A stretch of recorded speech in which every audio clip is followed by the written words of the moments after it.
Hello and welcome to Kicktalk Reboot. On this week's show, we have a packed programme. Firstly, it's Glenafton who host Golspie in the Scottish Cup. Then we move into the Premier Division in the West of Scotland Juniors as Kilwinning hosts Pollok. And finally, the Battle of the Seasiders as Largs take on Troon in the West of Scotland First Division. But first, it's over to Stephen Bark, who's covering the Scottish Cup clash between Glenafton and Golspie.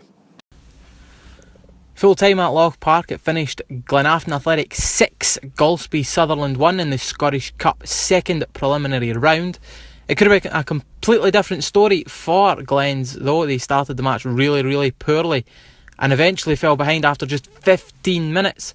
An own goal, poor mix up at the back, Brian McGarry absolutely no chance in goal, and Glenafton found themselves behind against the North Caledonian League side. Golspie started well, they played the ball around better than Glenafton in the first half, they got their tackles in, although David Gray had two phenomenal efforts from free kicks. One's hit the post, the other's gone just wide. It could have been a different story if either of them had went in. As the game went on, Glenafton grew more into it and they got themselves a penalty just before half time. Up stepped Chris Dallas and he bagged his first of 4 in the game.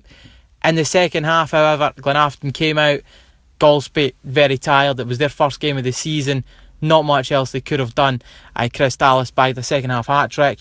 Goals from Jamie McKernan and Mick McCann late on turned the complexion of this game from one that could have been a bit sticky into a comfortable win for Glens.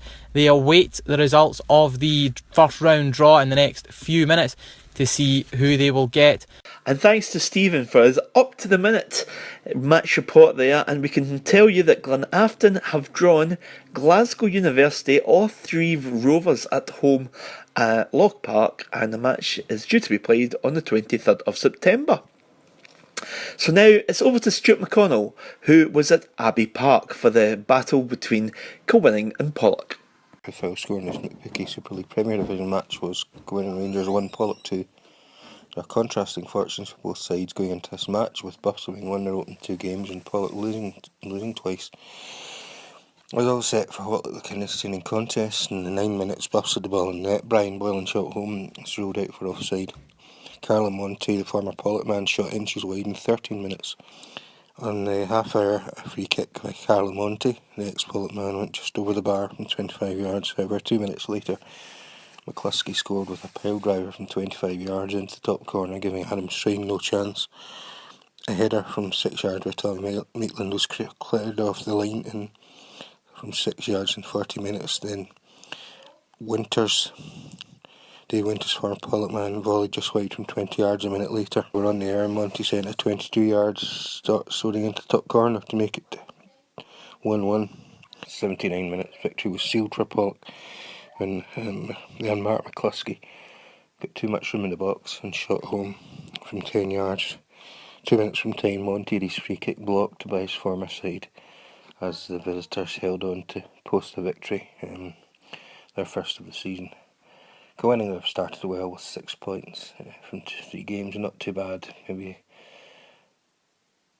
as good as they might have thought, but they just need to regroup and watch out their defending. So Pollok held on for that narrow victory, and after the game, Stuart spoke to Kilwinning manager Chris Strain. Yep, so many chances, in the first and second half hitting the crossbar. We played very well. Yeah. We were slightly unlucky, a couple of things never fell for us in the box, but you make your own luck sometimes. I think any neutral watching the game will know that we created the majority of the chances in the game. We probably outplayed them for long parts. And we didn't get breaks today. Ricky gets one cleared off the line, Tommy's had one cleared off the line. You know, they've been fortunate today. But we go again, it won't bother us. 2-1's it's a bitter pill to swallow. The boys are disappointed in the dressing room, but we just got on with it. We get our heads up and we got on with it. It's been such a good start, and it's still a good start. You're still playing. Still a good start. Still a good start. Pollok are a good team. The team that finishes above Pollok will win the league. So we're still above Pollok. Yeah, it looks like 2 teams that could be top 6 material today. Easy, it's good easy, style of football. Easy, but we need to cut out defensive mistakes. Don't get me wrong, they've had 2 shots on goal today, and I mean 2 shots on goal. 2 shots. Can't I remember them having another shot on goal? Can you? No, not at all. Not one. In your notes, there'll not be another shot at goal. So if it's 1 shot, fucking goal. But it's disappointing. Yeah, but you want it Speed, of course, next week. Bees next week, which is another toughie. It's a real toughie, but I don't know what their score was today, but they're flying high, so tough game. But listen, I'm very, very pleased with the start, very, very pleased with the performance. It's one of the games. It could have went either way. It didn't go for us, and we just dust ourselves down and got on with it. I was at Barfields Park Largs, where the score was Largs 1, Troon 4. Largs may have been full of Vikings today for the big local festival, but it was Troon who carried out a daring raid and took all 3 points from Barfields. Now, there was no stopping the 22-yard bullet volley from Scott McLean on 4 minutes as the South Ayrshire side caught Largs cold. It was a corner in from the left-hand side. It was cleared and McLean sent in that spectacular strike. Largs responded with Craig Little's header going close, but Troon was swarming forward with numbers, and they nearly went 2-0 up. Patterson's jinking run down the left and a looping shot bounced off the right post. The roof started to cave in for Largs in 36 minutes, and it was a controversial moment. Laurie McMaster saw red for what the referee deemed a professional foul after taking down McLean, and Dale Shirky converted the resultant penalty kick. Now, Largs, towards the break, had a chance through midfielder Stephen Burden, and his 25-yard effort blazed over the bar. Homekeeper Ross Lundy made vital saves either side of half-time, and Thistle halved the deficit in 66 minutes. Striker Scott Adam was pulled down in the box. Adam dusted himself down to convert the resultant penalty kick. Largs won the ascendancy, but they couldn't convert their possession into anything meaningful, whereas Troon were looking ever dangerous on the break, with Patterson hitting the frame of the goal near the right hand post. So Troon scored 2 goals in the last 4 minutes to finish off Thistle.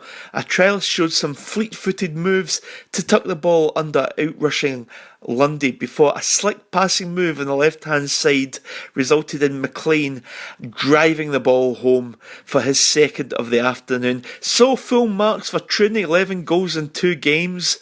As for Largs, well, it was a tough day at the office for them, especially when down to 10 men, and they'll be looking for an improvement next week. Final score at Barfields in this McBookies.com First Division clash: Largs 1, Troon 4. And in the West of Scotland Premier Division, Ross McPherson returned to his old side Clydebank to get the winning goal for Beath in a 2-1 victory, and they moved top of the table tonight. Halford were 4-1 winners at home to Athley, and it was a topsy-turvy clash between Rob Roy and Kilbirnie. Ladeside were 2-1 up, but Rob Roy were rampant, winning eventually 5-2. Ladeside keeper Kieran Hughes was red-carded late on for a foul on the goal line on McMenamin as Gary Carroll converted from the spot.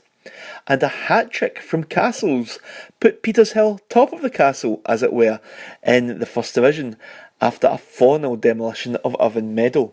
Darvel with 2-0 and 3-2 up, but couldn't hold on as they lost out in a 9-goal thriller. Cumbernauld, they scored 3 times in the last 5 minutes to win 5-4, so a real thriller there. A 2-1 win for Cambuslang over Rillegan, and Renfrew's 2-0 win over Kello means both winning sides have 100% starts in the First Division. In the Ayrshire District, David Adams' first half hat-trick put Oven Vics 3-1 up in Maybole after 27 minutes, but Vics ran out 5-3 winners in the end, Davidson and Mears also on the score sheet. 9-man Winton Rovers lost a last-minute goal to lose out 3-2 to Luga. McMahon and McKenna put their Drawson side 2-0 up, and Luga's Adam Lowe pulled a goal back from the penalty spot. Rovers player Orr and Muir saw red as Lowe got a second on the hour mark before Shields completed a last-gasp victory for the visitors. At Burnside Park, Dalry triumphed with a 5-1 win over Muirkirk. And Craigmark were 4-1 winners at Ardea, with Barr, Lamont, Dunlop and Turtle on the score sheet. So, Craigmark the Merlinton men are top of the Ayrshire District. Thanks for joining us in Kicktalk, and goodbye.